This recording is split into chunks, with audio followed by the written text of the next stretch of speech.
We are grateful for their support, faith, and trust in our policies.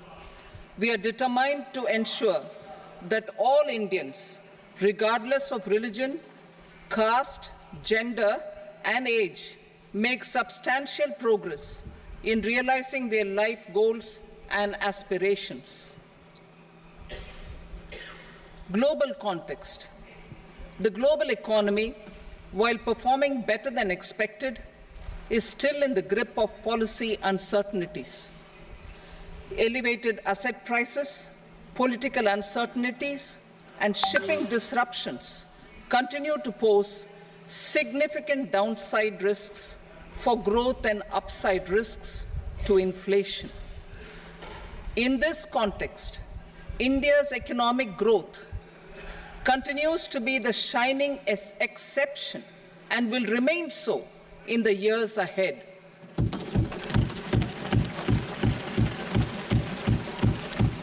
India's inflation continues to be low, stable, and moving towards the 4% target. Core inflation, that is non-food and non-fuel, currently is 3.1%. Steps are being taken to ensure supplies of perishable goods reach markets adequately. Interim budget. As mentioned in the interim budget, we need to focus on 4 major castes, namely the Garib, Mahilaye, Yuva, and Annadata, the poor, women, youth, and the farmer. For Annadata, we announced higher minimum support prices a month ago for all major crops, delivering on the promise of at least a 50% margin over costs. Pradhan Mantri Garib Kalyan Anna Yojana was extended for 5 years, benefiting more than 80 crore people. Administrative actions for approval and implementation of various schemes announced in the interim budget are well underway. The required allocations have been made. Budget theme. Turning attention to the full year and beyond in this budget, we particularly focus on employment, skilling, MSMEs, and the middle class. I am happy to announce the Prime Minister's package of 5 schemes and initiatives to facilitate employment, skilling, and other opportunities for 4.1 crore youth over a 5-year period, with a central outlay of 2 lakh crore rupees. I will speak about them shortly, while more details may be seen in the annexure. This year, I've made a provision of 1.48 lakh rupees, 1.48 lakh crore rupees for education, employment, and skilling. Budget priorities. The people have given a unique opportunity to our government to take the country on the path of strong development and an all-round prosperity. In the interim budget, we promise to present a detailed roadmap for our pursuit of Vikasit Bharat, in line with the strategy set out in the interim budget. This budget envisages sustained efforts on the following 9 priorities for generating ample opportunities for all. Number 1, productivity and resilience in agriculture. Number 2, employment and skilling. Number 3, inclusive human resource development and social justice. 4, manufacturing and services. 5, urban development. 6, energy security. 7, infrastructure. 8, innovation, research and development. And 9, next generation reforms. Subsequent budgets will build on these and add more priorities and actions. A more detailed formulation will be carried out as part of the economic policy framework about which I will speak later in this speech. This budget details some of the specific actions to be initiated in the current year towards fulfillment of these priorities, with potential for transformative changes. The budget also covers some of the previously made announcements with intent to strengthen them and step up their implementation for expediting our journey towards the goal of Viksit Bharat. Priority 1, productivity and resilience in agriculture. Transforming agricultural research. Our government will undertake a comprehensive review of the agricultural research setup to bring the focus on raising productivity and developing climate-resilient varieties. Funding will be provided in challenge mode, including to the private sector. Domain experts, both from the government and outside, will oversee the conduct of such research. Release of new varieties. New 109 high-yielding and climate-resilient varieties of 32 field and horticultural crops will be released for cultivation by farmers. Natural farming. In the next 2 years, 1 crore farmers across the country will be initiated into natural farming, supported by certification and branding. Implementation will be through scientific institutions and willing gram panchayats. 10,000 need-based bio-input resource centers will be established. Missions for pulses and oil seeds. For achieving self-sufficiency in pulses and oil seeds, we will strengthen their production, storage, and marketing. As announced in the interim budget, a strategy is being put in place to achieve Atmanirbharta for oil seeds such as mustard, groundnut, sesame, soybean, and sunflower. Vegetable production and supply chains. Large-scale clusters for vegetable production will be developed closer to major consumption centers. We will promote farmer-producer organizations, cooperatives, and startups for vegetable supply chains, including for collection and storage and marketing. Digital public infrastructure for agriculture. Buoyed by the success of the pilot project, our government, in partnership with the states, will facilitate the implementation of the digital public infrastructure in agriculture for coverage of farmers and their lands in 3 years. During this year, digital crop survey for Kharif using the DPI will be taken up in 400 districts. The details of 6 crore farmers and their lands will be brought into the farmer and land registries. Further, the issuance of Jan Samarth-based Kisan credit cards will be enabled in 5 states. Shrimp production and export. Financial support for setting up a network of nucleus breeding centers for shrimp brood stocks will be provided. Financing for shrimp farming, processing, and export will be facilitated through NABARD. National cooperation policy.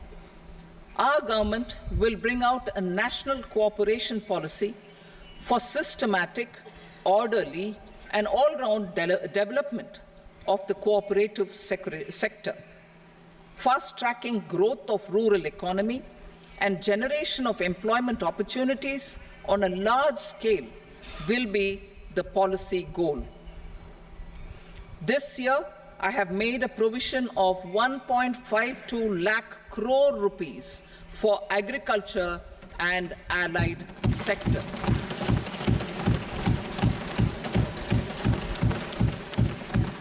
Priority 2, employment and skilling.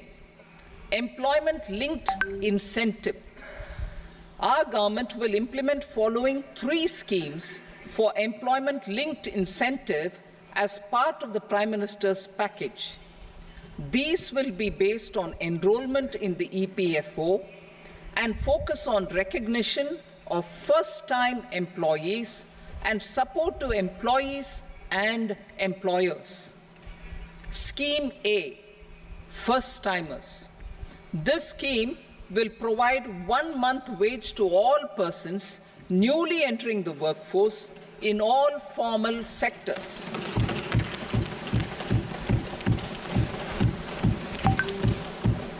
Direct benefit transfer of 1 month's salary in 3 installments to first-time employees as registered in the EPFO will be up to 15,000 rupees. The eligibility limit will be a salary of 1 lakh per month. The scheme is expected to benefit 210 lakh youths.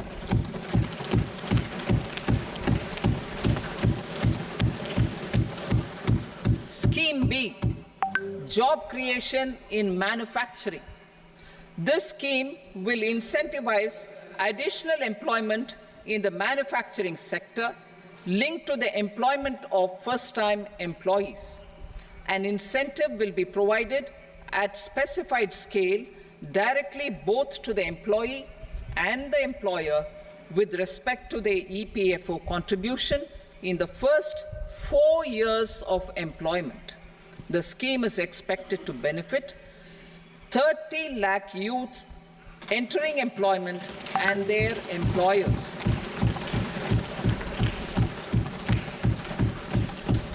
Scheme C, support to employers. This employer-focused scheme will cover additional employment in all sectors. All additional employment within a salary of 1 lakh rupee per month will be counted. The government will reimburse to employers up to 3,000 rupees per month for 2 years towards the EPFO contribution for each additional employee. The scheme is expected to incentivize additional employment of 50 lakh persons.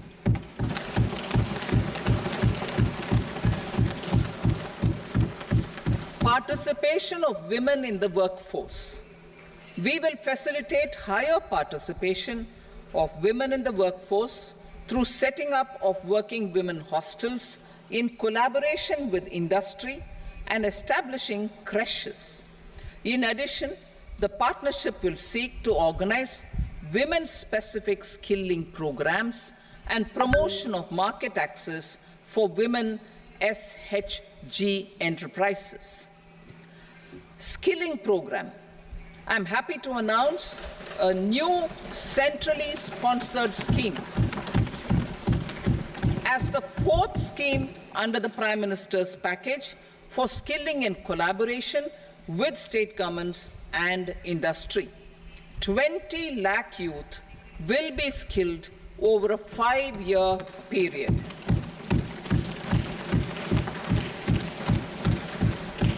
"1,000 industrial training institutes will be upgraded in hub and spoke arrangements with outcome orientation.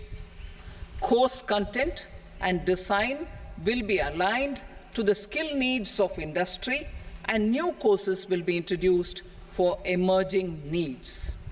Skilling loans. The model skill loan scheme will be revised to facilitate loans up to 7.5 lakh rupees with a guarantee from a government-promoted fund. This measure is expected to help 25,000 students every year.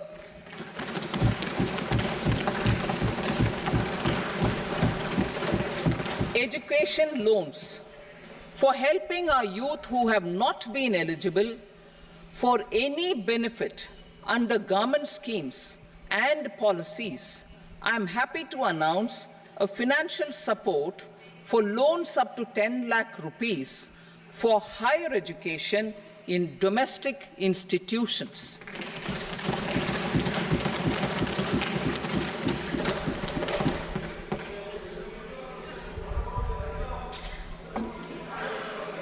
E-vouchers for this purpose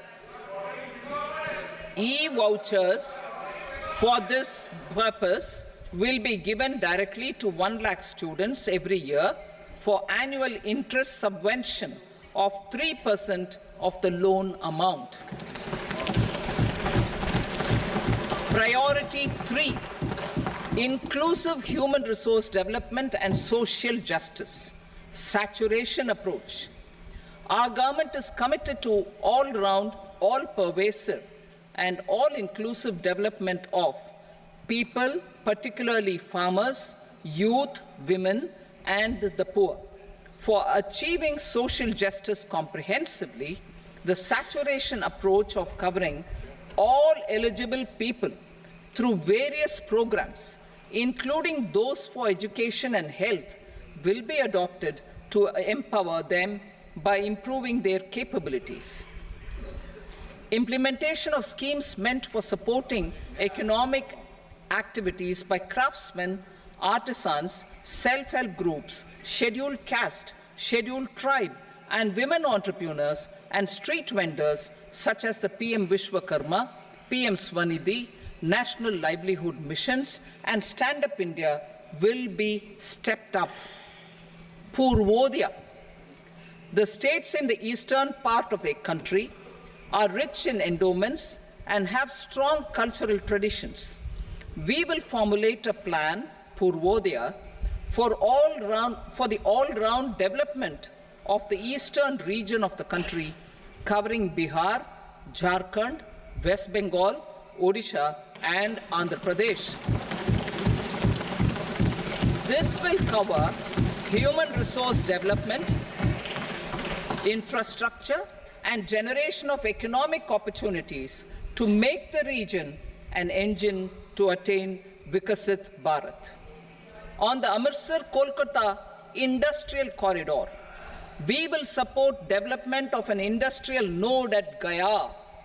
This corridor will catalyze industrial development of the eastern region. The industrial node at Gaya will also be a good model for developing our ancient centers of cultural importance into future centers of modern economy. This model shall showcase Vikas B, Virasat B in our growth trajectory. We will also support development of road connectivity projects, namely 1. Patna-Purnia Expressway, 2. Buxar-Bhagalpur Expressway, 3. Bodh Gaya, Rajgir, Vaishali and Darbhanga spurs, and 4. Additional 2-lane bridge over River Ganga at Buxar at a total cost of 26,000 crore rupees.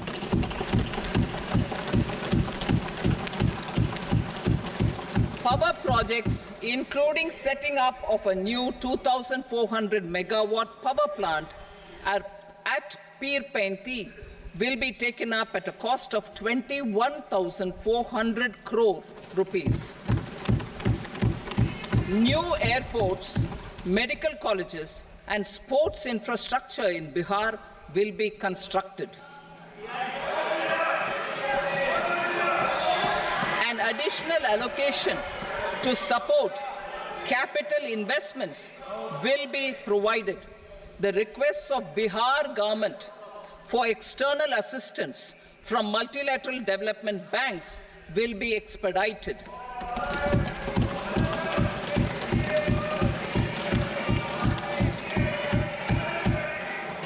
Andhra Pradesh Reorganization Act.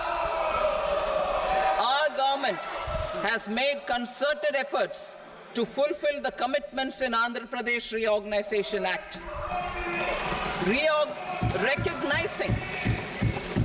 Recognizing the state's need for the capital, recognizing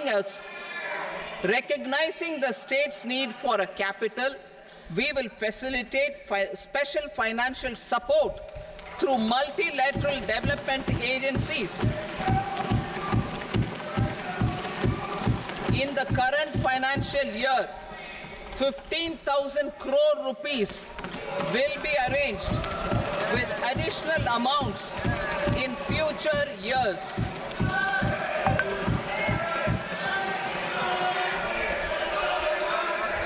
Our government is fully committed to financing and early completion of the Polavaram irrigation project, which is the lifeline for Andhra Pradesh and its farmers. This will facilitate our country's food security as well. Under the Act, Andhra Pradesh Reorganization Act, for promoting industrial development, funds will be provided for essential infrastructure such as water, power, railways, and roads in Kopparthi node on the Visakhapatnam-Chennai Industrial Corridor and Varavakal node on the Hyderabad-Bengaluru Industrial Corridor. An additional allocation will be provided this year towards capital investment for economic growth. Grants for backward regions of Rayalaseema, Prakasham, North Coastal Andhra, as stated in the Act, will be provided. PM Awas Yojana. 3 crore additional houses under the PM Awas Yojana in rural and urban areas in the country have been announced, for which the necessary allocations are being made. Women-led development. For promoting women-led development, the budget carries an allocation of more than 3 lakh crore for schemes benefiting women and girls. This signals our government's commitment for enhancing women's role in economic development. Pradhan Mantri Janjatiya Unnat Gram Abhiyan. For improving the socio-economic condition of tribal communities, we will launch the Pradhan Mantri Janjatiya Unnat Gram Abhiyan by adopting saturation coverage for tribal families in tribal majority villages and aspirational districts.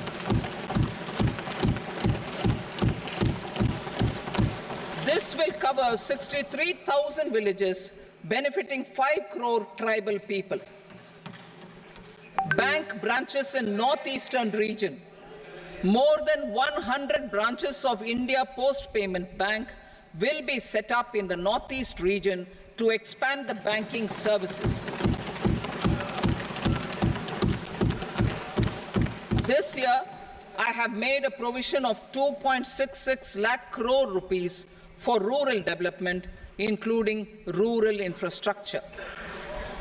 Priority 4, manufacturing and services, support for promotion of MSMEs. This budget provides special attention to MSMEs and manufacturing, particularly labor-intensive manufacturing. We have formulated a package covering financing, regulatory changes, and technology support for MSMEs to help them grow and also compete globally, as mentioned in the interim budget. I am happy to announce the following specific measures. Credit guarantee scheme for MSMEs in the manufacturing sector. For facilitating term loans to MSMEs for purchase of machinery and equipment without collateral or third-party guarantee, a credit guarantee scheme will be introduced. The scheme will operate on pooling of credit risks of such MSMEs. A separately constituted self-financing guarantee fund will provide to each applicant guarantee cover up to 100 crore rupees, while the loan amount may be larger. The borrower will have to provide an upfront guarantee fee and an annual guarantee fee on the reducing loan balance. New assessment model for MSME credit. Public sector banks will build their own in-house capability to assess MSMEs for credit instead of relying on external assessment. They will also take a lead in developing or getting developed a new credit assessment model based on the scoring of digital footprints of the MSMEs in the economy. This is expected to be a significant improvement over the traditional assessment of credit eligibility based only on asset or turnover criteria. That will also cover MSMEs without a formal accounting system. Credit support to MSMEs during stress period. I'm happy to announce a new mechanism for facilitating continuation of bank credit to MSMEs during their stress period while being in special mention account, SMA stage, for reasons beyond their control. MSMEs need credit to continue their business and to avoid getting into the NPA stage.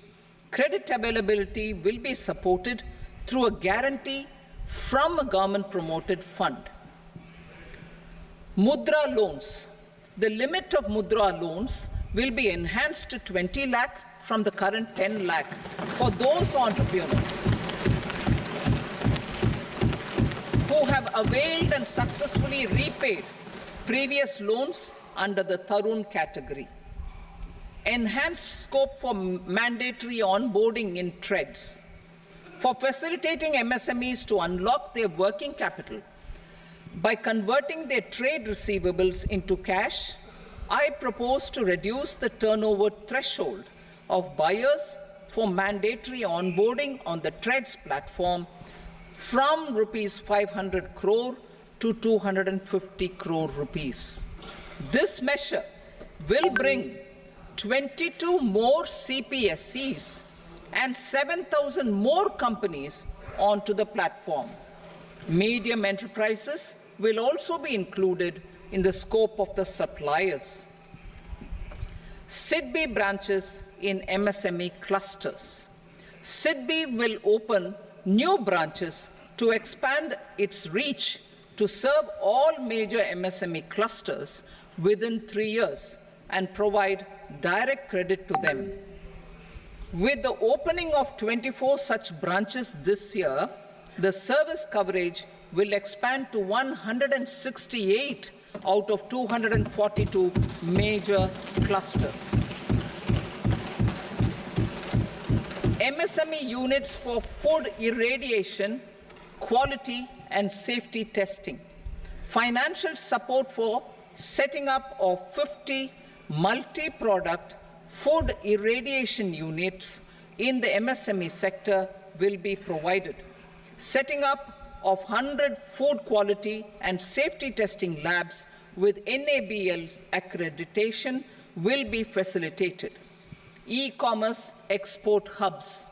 To enable MSMEs and traditional artisans to sell their products in international markets, e-commerce export hubs will be set up in public-private partnership mode. These hubs, under a seamless regulatory and logistic framework, will facilitate trade and export-related services under one roof. Measures for promotion of manufacturing and services. Internship in top companies. As the fifth scheme under Prime Minister's package, our government will launch a comprehensive scheme for providing internship opportunities in 500 top companies to 1 crore youth in 5 years. They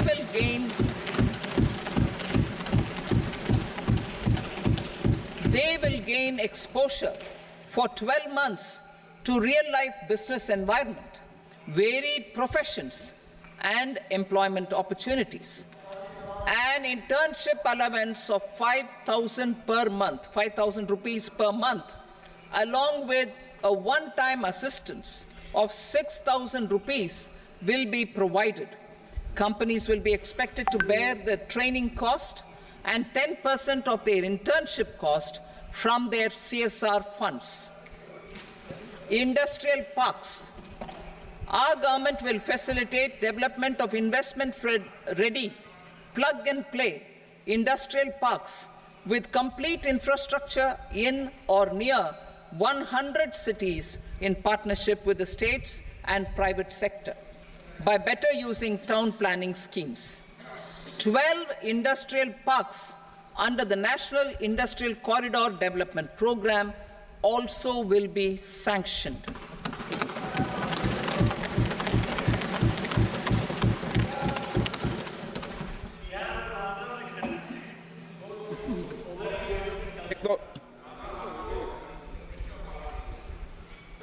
Veggie paper, no.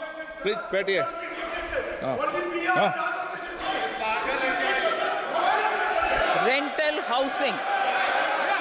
Rental housing with dormitory type accommodation for industrial workers will be, just 1 minute. Rental housing, I repeat, rental housing with dormitory type accommodation for industrial workers will be facilitated in PPP mode with VGF support and commitment from anchor industries.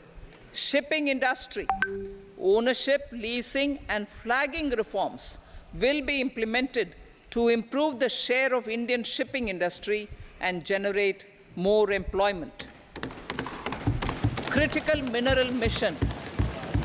We will set up a critical mineral mission for domestic production, recycling of critical minerals, and overseas acquisition of critical mineral assets. Its mandate will include technology development, skilled workforce, extended producer responsibility framework, and a suitable financing mechanism. Offshore mining of minerals. Our government will launch the auction of the first tranche of offshore blocks for mining, building on the exploration already carried out. Digital public infrastructure applications. Turning to the services sector, I propose development of DPI applications at population scale for productivity gains, business opportunities, and innovation by the private sector. These are planned in the areas of credit, e-commerce, education, health, law and justice, logistics, MSME service delivery, and urban governance. Integrated technology platform for IBC ecosystem. An integrated technology platform will be set up for improving the outcomes under the Insolvency Bankruptcy Code for achieving consistency, transparency, timely processing, and better oversight for all stakeholders. Voluntary closure of LLPs. The services of the Center for Processing Accelerated Corporate Exit, CPACE, will be extended for voluntary closure of LLPs to reduce the closure times. National Company Law Tribunals. The IBC has resolved more than 1,000 companies, resulting in direct recovery of 3.3 lakh crore to creditors. 3.3 lakh crore rupees to creditors.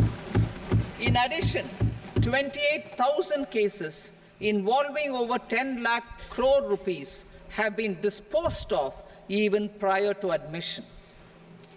Appropriate changes to the IBC, reforms and strengthening of the tribunal and appellate tribunals will be initiated to speed up insolvency resolution.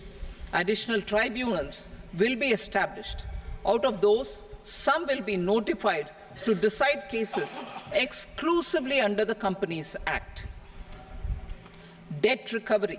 Steps for reforming and strengthening debt recovery tribunals will be taken. Additional tribunals will be established to speed up recovery. Priority 5, urban development. Cities as growth hubs. Working with states, our government will facilitate development of cities as growth hubs. This will be achieved through economic and transit planning and orderly development of peri-urban areas utilizing town planning schemes. Creative redevelopment of cities. For creative brownfield redevelopment of existing cities with a transformative impact, our government will formulate a framework for enabling policies, market-based mechanisms, and regulation. Transit-oriented development. Transit-oriented development plans for 14 large cities with a population above 30 lakh will be formulated, along with an implementation and financing strategy. Urban housing. Under the PM Awas Yojana, Urban 2.0, housing needs of 1 crore urban poor and middle-class families will be addressed with an investment of 10 lakh crore rupees. This will include the central assistance of 2.2 lakh crore rupees in the next 5 years. A provision of interest subsidy to facilitate loans at affordable rates is also envisaged. In addition, enabling policies and regulations for efficient and transparent rental housing markets with enhanced availability will also be put in place. Water supply and sanitation. In partnership with state governments and multilateral development banks, we will promote water supply, sewage treatments, and solid waste management projects and services for 100 large cities through bankable projects. These projects will also envisage use of treated water for irrigation and filling up of tanks in nearby areas.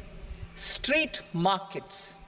Building on the success of PM Swanidhi scheme in transforming the lives of street vendors, our government envisions a scheme to support each year over the next 5 years the development of 100 weekly hearts or street food hubs in select cities.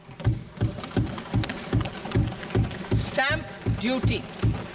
We will encourage states which continue to charge high stamp duty to moderate the rates for all and also consider further lowering duties for properties purchased by women. This reform will be made an essential component of urban development schemes. Priority 6, energy security, energy transition. In the interim budget, I had announced our strategy to sustain high and more resource-efficient economic growth, along with the energy security in terms of availability, accessibility, and affordability. We will bring out a policy document on appropriate energy transition pathways that balances the imperatives of employment, growth, and environmental sustainability. PM Surya Ghar Muft Bijli Yojana. PM Surya Ghar Muft Bijli Yojana.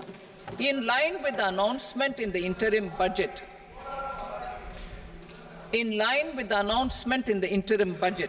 PM Surya Ghar Muft Bijli Yojana has been launched to install rooftop solar plants to enable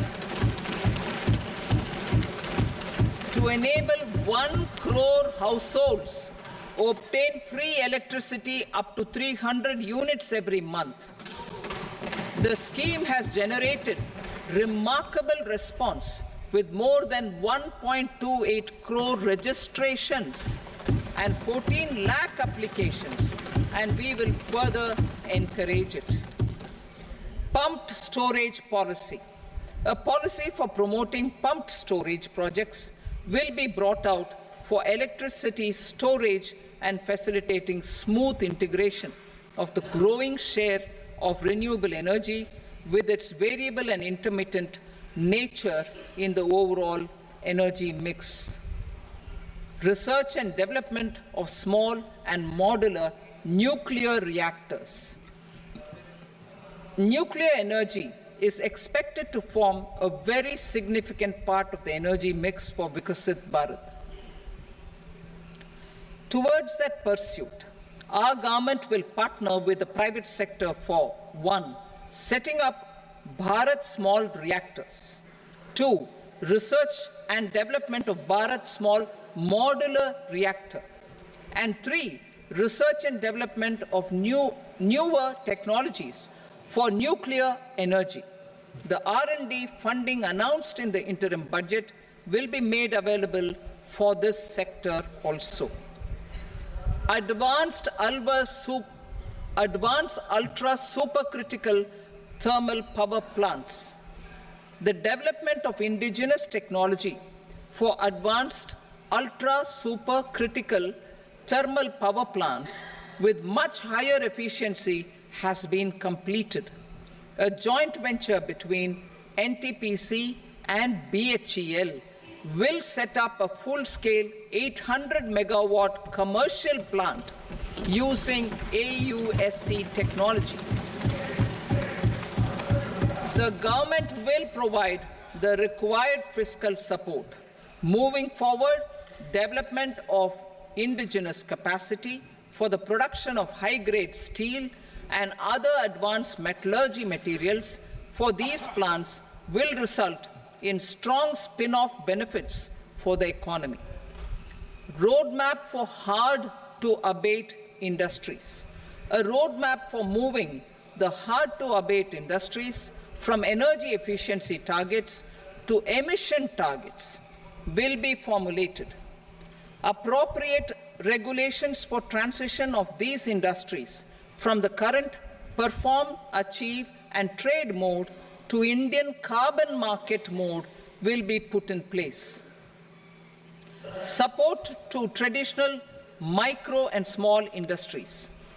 An investment-grade energy audit of traditional micro and small industries in 60 clusters, including brass and ceramic, will be facilitated. Financial support will be provided for shifting them to cleaner forms of energy and implementation of energy efficiency measures. The scheme will be replicated in another 100 clusters in the next phase. Priority 7, infrastructure investment by central government. Significant investment the central government has made over the years in building and improving infrastructure has had a strong multiplier effect on the economy. We will endeavor to maintain strong fiscal support for infrastructure over the next 5 years in conjunction with imperatives of other priorities and fiscal consolidation. This year, I have provided 11,11,111 crore rupees for capital expenditure. This would be 3.4% of our GDP. Infrastructure investment by state governments. We will encourage states to provide support of similar scale for infrastructure, subject to their development priorities. A provision of 1.5 lakh crore rupees for long-term interest-free loans have been made this year also to support the states in their resource allocation. Private investment in infrastructure. Investment in infrastructure by private sector will be promoted through viability gap funding and enabling policies and regulations. A market-based financing framework will be brought out. Pradhan Mantri Gram Sadak Yojana, Phase 4 of the PMGSY will be launched to provide all-weather connectivity to 25,000 rural habitations, which have become eligible in view of their population increase. Irrigation and flood mitigation. Bihar has frequently suffered from floods, many of them originating outside the country. Plans to build flood control structures in Nepal are yet to progress. Our government, through the Accelerated Irrigation Benefit Program and other sources, will provide financial support for projects with estimated cost of 11,500 crore rupees, such as the Kosi-Michi intra-state link and 20 other ongoing and new schemes, including barrages, river pollution abatement, and irrigation projects. In addition, survey and investigation of Kosi-related flood mitigation and irrigation projects will be undertaken.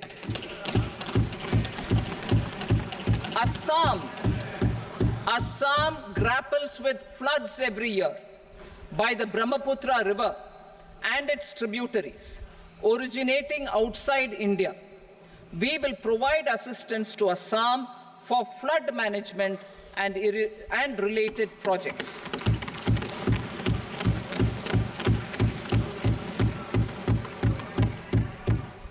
Himachal Pradesh suffered extensive losses due to floods last year. Our government will provide assistance to the state for reconstruction and rehabilitation through multilateral development assistance.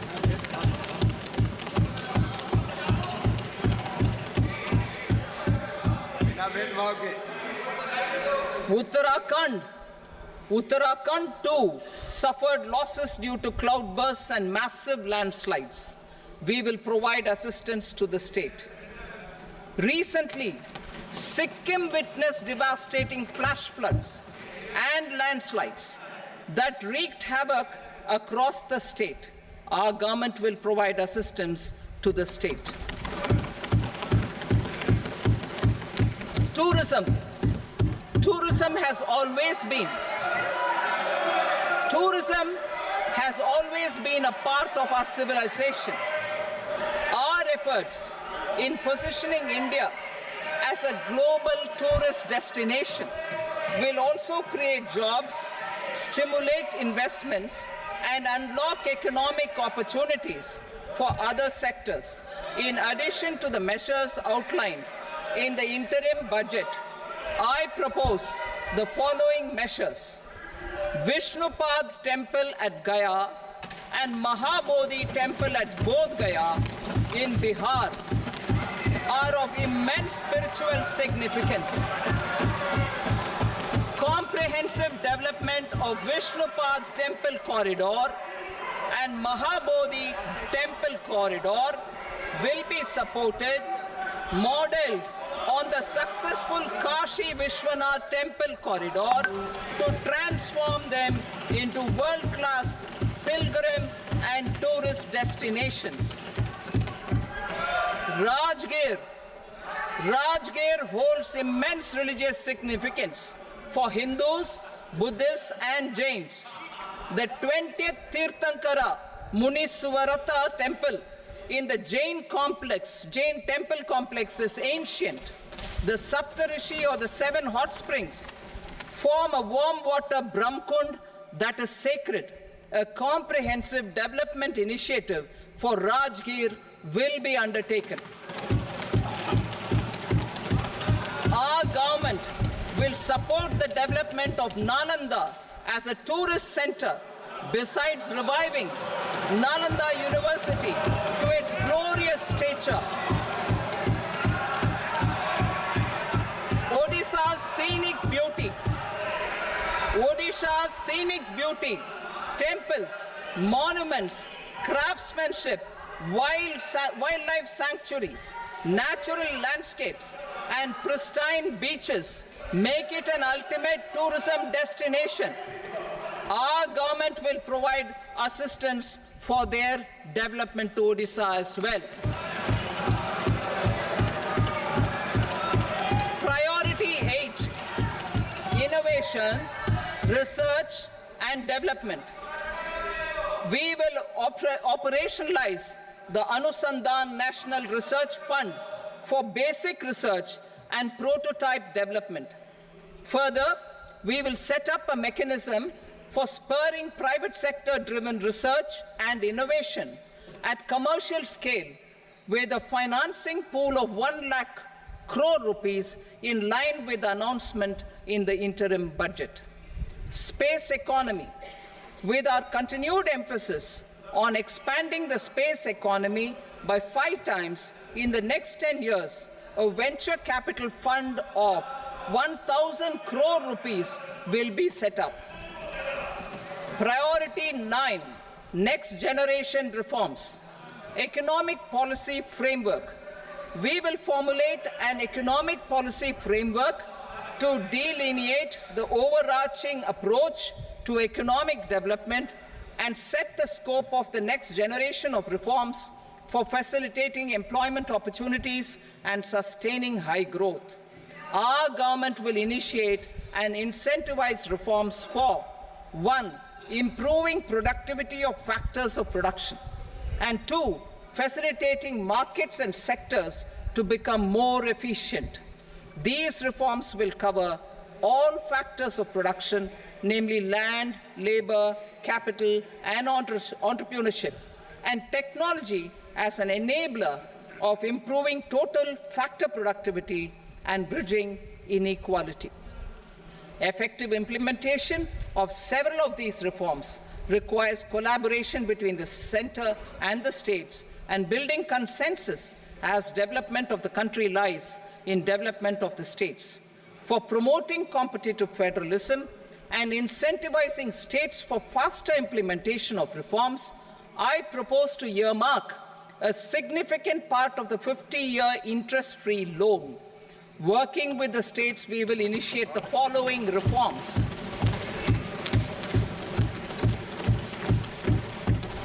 Land-related reforms and actions, both in the rural and urban areas, will cover land administration, will cover 1. Land administration, planning and management, and 2. Urban planning usage and building bylaws. These will be incentivized for completion within the next 3 years through appropriate fiscal support. Rural land-related actions. Rural land-related actions will include 1. Assignment of unique land parcel identification number, UL PIN, or Bhu Aadhaar for all lands. 2. Digitization of cadastral maps. 3. Survey of subdivisions, survey of map subdivisions as per current ownership. 4. Establishment of land registry. And 5. Linking to the farmers registry. These actions will also facilitate credit flow and other agricultural services. Urban land-related actions. Land records in urban areas will be digitized with GIS mapping. An IT-based system for property record administration, updating, and tax administration will be established. These will also facilitate improving the financial position of urban local bodies. Labor-related reforms. Services to labor.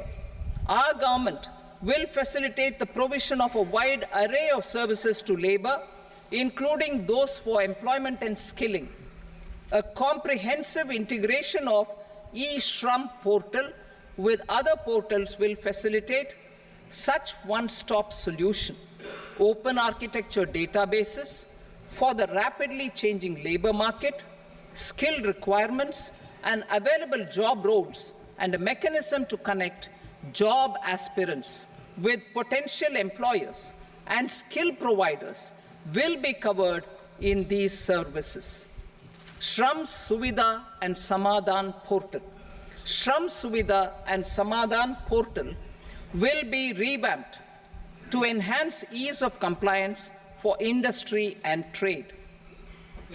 Capital and entrepreneurship related reforms, financial sector vision and strategy. For meeting financing needs of the economy, our government will bring out a financial sector vision and strategy document to prepare the sector in terms of size, capacity, and skills. This will set the agenda for the next 5 years and guide the work of the government, regulators, financial institutions, and market participants. Taxonomy for climate finance. We will develop taxonomy for climate finance for enhancing the availability of capital for climate adaptation and mitigation. This will support achievement of the country's climate commitments and green transition. Variable capital company structure. We will seek the required legislative approval for providing an efficient and flexible mode for financing leasing of aircrafts and ships and pooled funds of private equity through a variable company structure. Foreign direct investments and overseas investment. The rules and regulations for foreign direct investment and overseas investments will be simplified to 1. Facilitate foreign direct investments, 2. Nudge prioritization, and 3. Promote opportunities for using Indian rupee as a currency for overseas investment. NPS Vatsalya. NPS Vatsalya, a plan for contribution by parents and guardians for minors, will be started. On attaining the age of majority, the plan can be converted seamlessly into a normal NPS account. Use of technology.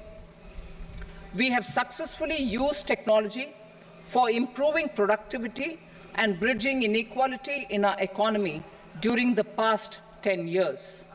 Public investment in digital infrastructure and innovations by the private sector have helped in improving access of all citizens, particularly the common people, to market resources, education, health and services. We will step up adoption of technology towards digitalization of the economy. Ease of doing business. For enhancing ease of doing business, we are already working on the Jan Vishwas Bill 2.0. Further, states will be incentivized for implementation of the business reforms, action plans, and digitalization. Data and statistics. For improving data governance, collection, processing and management of data and statistics, different sectoral databases, including those established under the Digital India Mission, will be utilized with active use of technology tools. New pension scheme. The committee to review the NPS has made considerable progress in its work. I am happy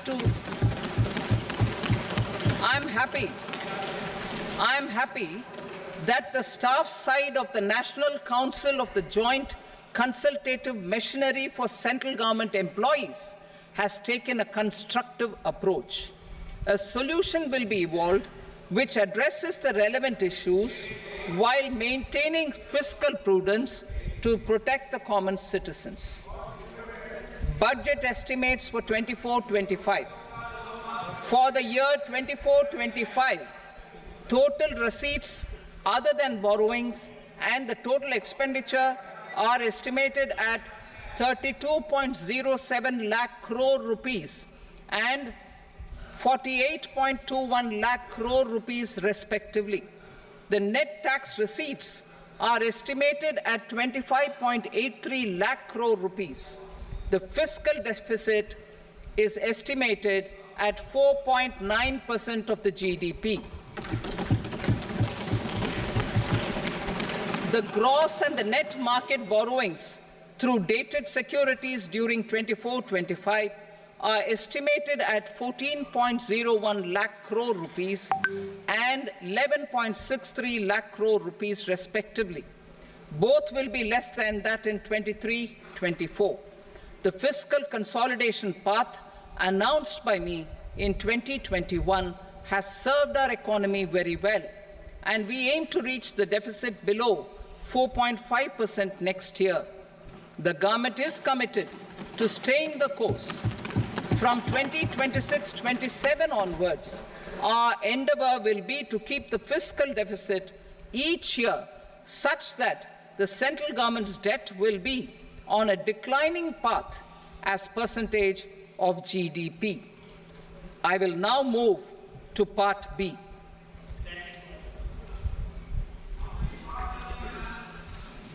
Indirect taxes. Sir, I start with GST. It has decreased tax incidence on the common man, reduced compliance burden and logistics cost for trade and industry, and enhanced revenues of the central and the state governments. It is a success of vast proportions. To multiply the benefits of GST, we will strive to further simplify and rationalize the tax structure and endeavour to expand it to the remaining sectors. My proposals for customs duties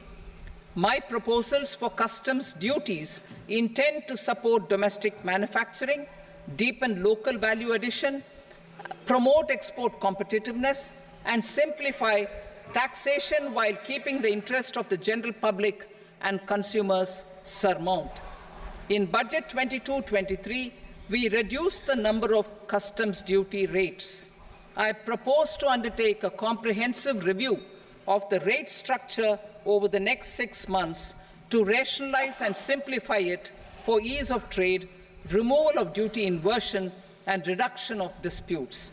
I shall now take up sector-specific customs duty proposals. Medicine and medical equipments. To provide relief to cancer patients, I propose to fully exempt 3 more medicines from customs duties.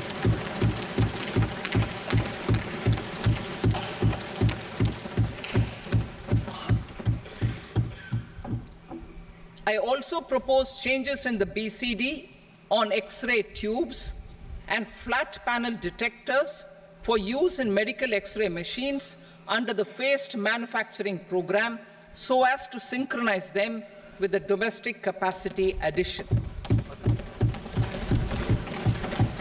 Mobile phone and related parts.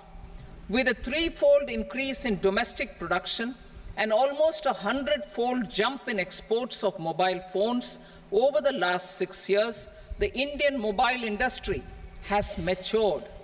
In the interest of consumers, I now propose to reduce the BCD on mobile phone, mobile PCBA, and mobile charger to 15%. Critical minerals. Minerals such as lithium, copper, cobalt, and rare earth elements are critical for sectors like nuclear energy, renewable energy, space, defense, telecommunications, and high-tech electronics. I propose to fully exempt customs duties on 25 critical minerals and reduce BCD on 2 of them. This will provide a major fillip to the processing and refining of such minerals and help secure their availability for these strategic and important sectors. Solar energy. Energy transition is critical in the fight against climate change. To support energy transition, I propose to expand the list of exempted capital goods for use in the manufacture of solar cells and panels in the country. Further, in view of sufficient domestic manufacturing capacity of solar gas, glass, and tinned copper interconnect, I propose not to extend the exemption of customs duties provided to them. Marine products. India's seafood exports in the last financial year touched an all-time high of more than 60,000 crores of rupees. Frozen shrimp accounted for about 2/3 of these exports. To enhance their competitiveness, I propose to reduce BCD on certain broodstock, polychaete worms, shrimp, and fish feed to 5%. I also propose to exempt customs duty on various inputs for manufacture of shrimp and fish feed. Leather and textile. Similarly, to enhance the competitiveness of exports in the leather and textile sectors, I propose to reduce BCD on real down-filling material from duck or goose. I am also making additions to the list of exempted goods for manufacture of leather and textile garments, footwear, and other leather articles for export.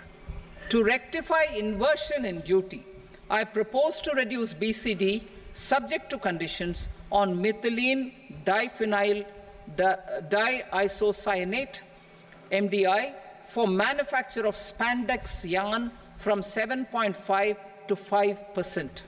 Furthermore, the export duty structure on raw hides, skin, and leather is proposed to be simplified and rationalized. Precious metals. To enhance domestic value addition in gold and precious metal jewelry in the country, I propose to reduce customs duties on gold and silver to 6% and that of platinum to 6.4%. Other metals. Steel and copper are important raw materials. To reduce their cost of production, I propose to remove the BCD on ferronickel and blister copper. I am also continuing with nil BCD on ferrous scrap and nickel cathode and concessional BCD of 2.5% on copper scrap. Electronics. To increase value addition in the domestic electronics industry, I propose to remove the BCD subject to conditions on oxygen-free copper for manufacture of resistors. I also propose to exempt certain parts for manufacture of connectors. Chemicals and petrochemicals. To support existing and new capacities in the pipeline, I propose to increase the BCD on ammonium nitrate from 7.5% to 10%. Plastics. PVC flex banners are non-biodegradable and hazardous for environment and health. To curb their imports, I propose to raise the BCD on them from 10 to 25%. Telecommunication equipment. To incentivize domestic manufacturing, I propose to increase the BCD from 10 to 15% on PCBA of specified telecom equipment. Trade facilitation.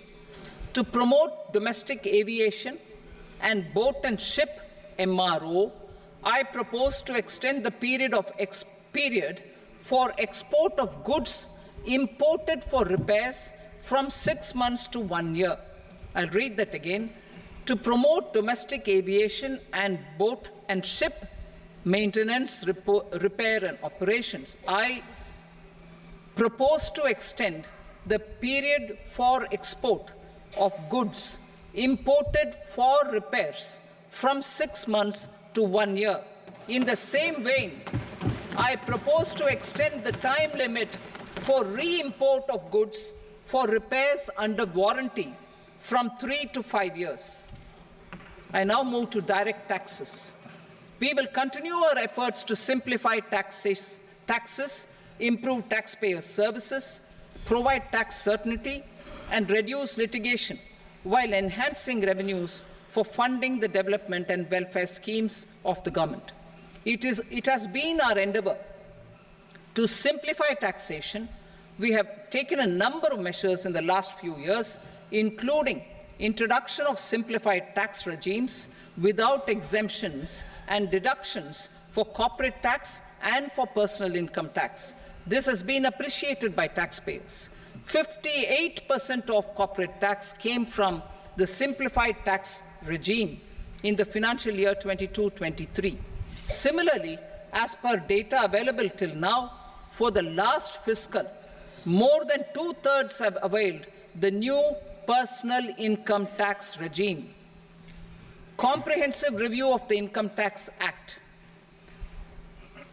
I am now announcing a comprehensive review of the Income Tax Act 1961. The purpose is to make the Act concise, lucid, easy to read and understand. This will reduce disputes and litigation, thereby providing tax certainty to the taxpayers. I will also bring down the demand embroiled in litigation. It is proposed to be completed in 6 months.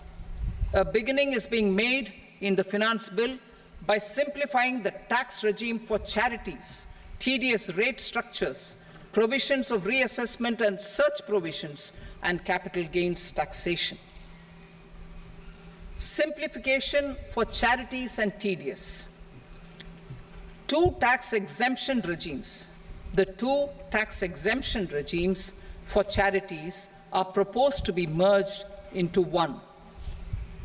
The 5% tedious rate on many payments is being merged into the 2% tedious rate, and the 20% tedious rate on repurchase of units by mutual funds or UTI is being withdrawn.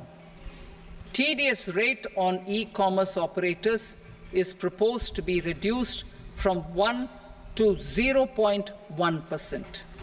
Moreover, credit of TCS is proposed to be given in the TDS to be deducted on salary. Further, I propose to decriminalize delay for payment of TDS up to the due date of filing statement for the same.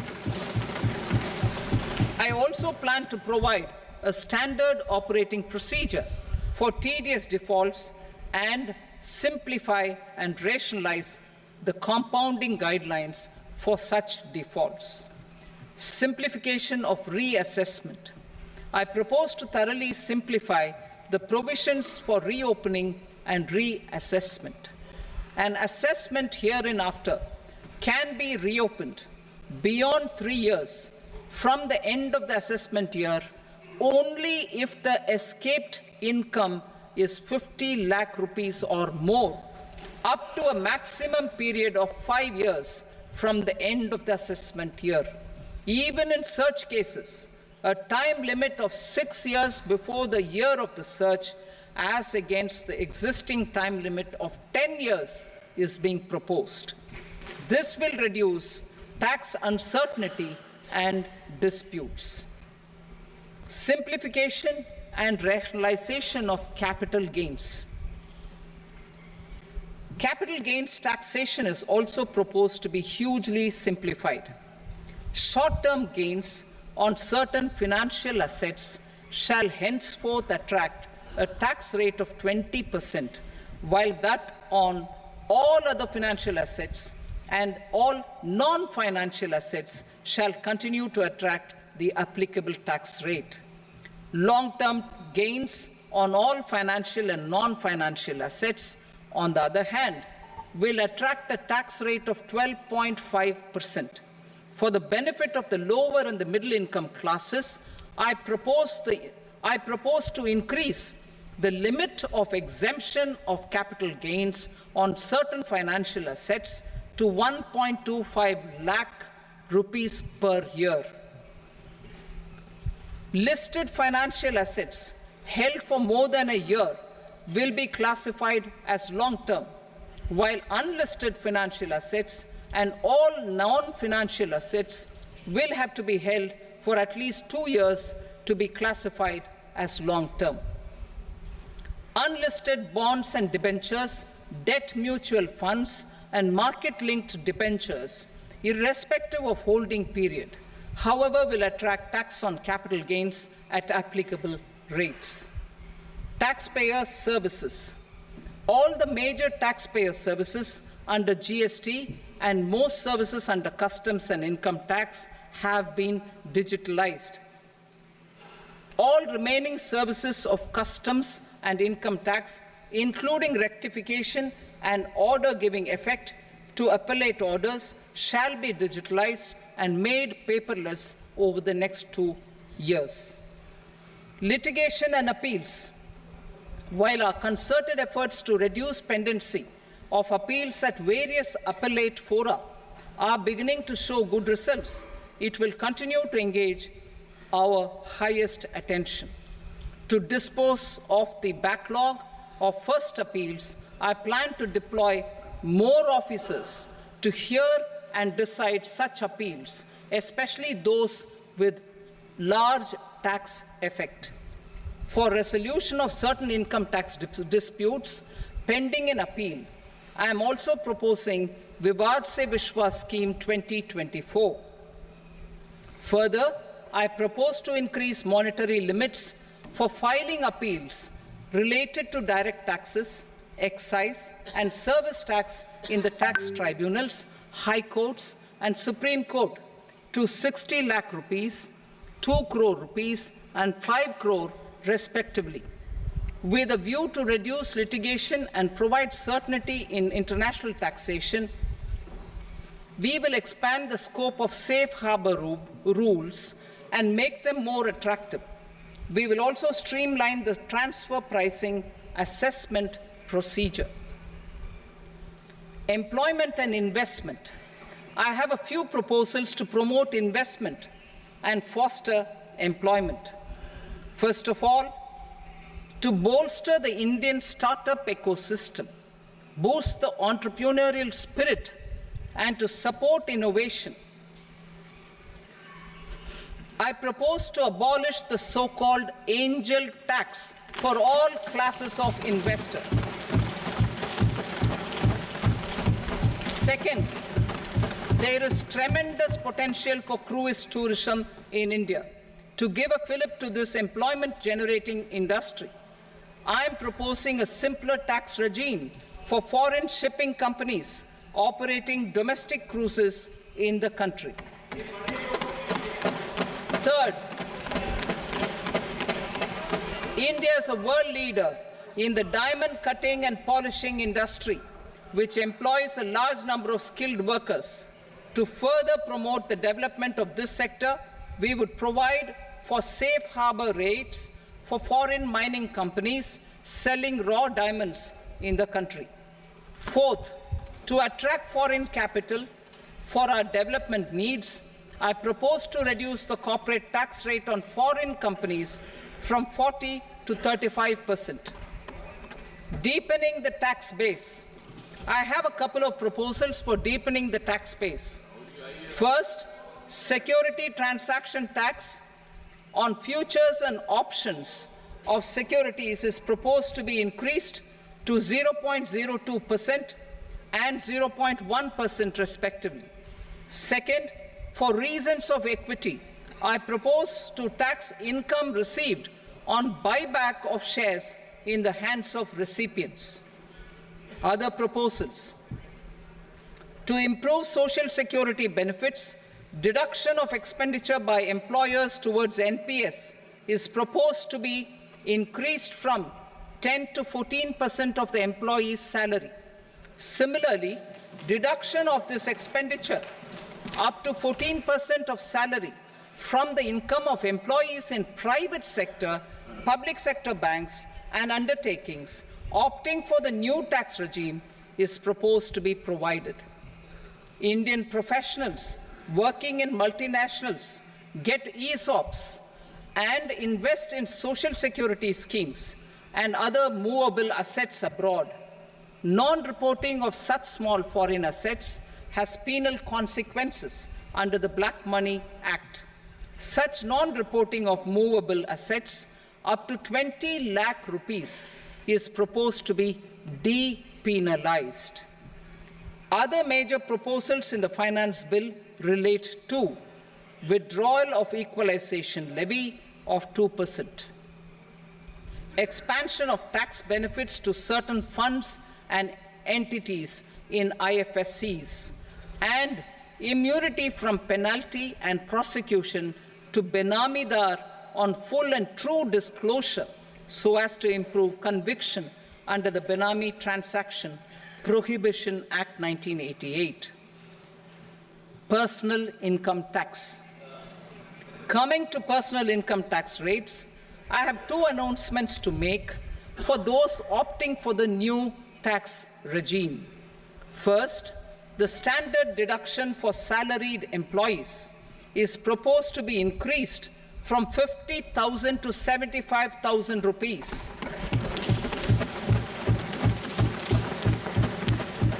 Similarly, deduction on family pension for pensioners is proposed to be enhanced from 15,000 to 25,000 rupees. This will provide relief to about 4 crore salaried individuals and pensioners.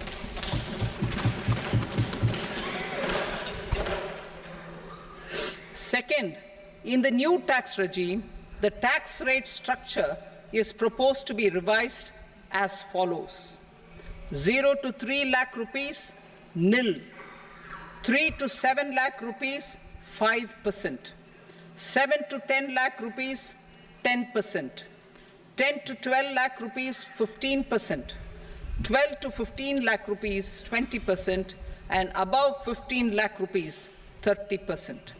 As a result of these changes, a salaried employee in the new tax regime stands to save up to 17,500 rupees in income tax.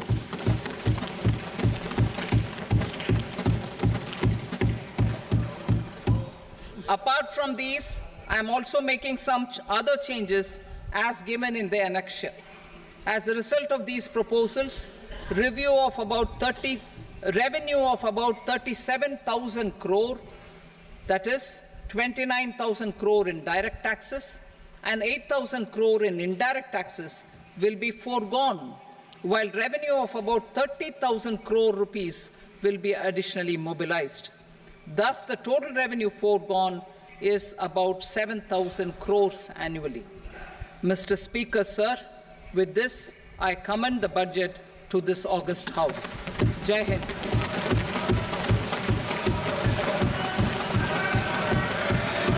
Item number 2.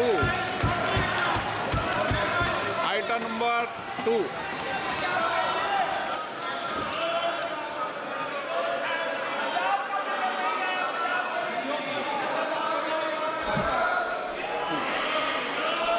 Sir, with your permission, I rise to lay on the table the following statements under Section 3 of the Fiscal Responsibility and Budget Management, FRBM Act 2003, Medium-Term Fiscal Policy cum Fiscal Policy Strategy Statement and Macroeconomic Framework Statement. Item number 3. Sir, with your permission, I rise to move for leave to introduce the Finance Number 2 Bill 2024. प्रश्न ये कि विधेयक को पुनर्स्थापित करने की अनुमति प्रदान की जाए। जो सदस्य इसके पक्ष में हाँ कहें, जो सदस्य विरोध में ना कहें। मेरे विचार में निर्णय हाँ वालों के पक्ष में अनुमति प्रदान की जाती है। माननीय मंत्री जी, अब विधेयक पुनर्स्थापित करें। Sir, I introduce the bill. Item number 4. The Union Territory of Jammu and Kashmir budget. Sir, I rise to present a statement, Hindi and English versions, of the estimated receipts and expenditure of the Union Territory of Jammu and Kashmir for the year 24-25. सभा की कार्रवाई कल बुधवार दिनांक 24 जुलाई 2024 को प्राप्त 11 बजे तक के लिए स्थगित की जाती है।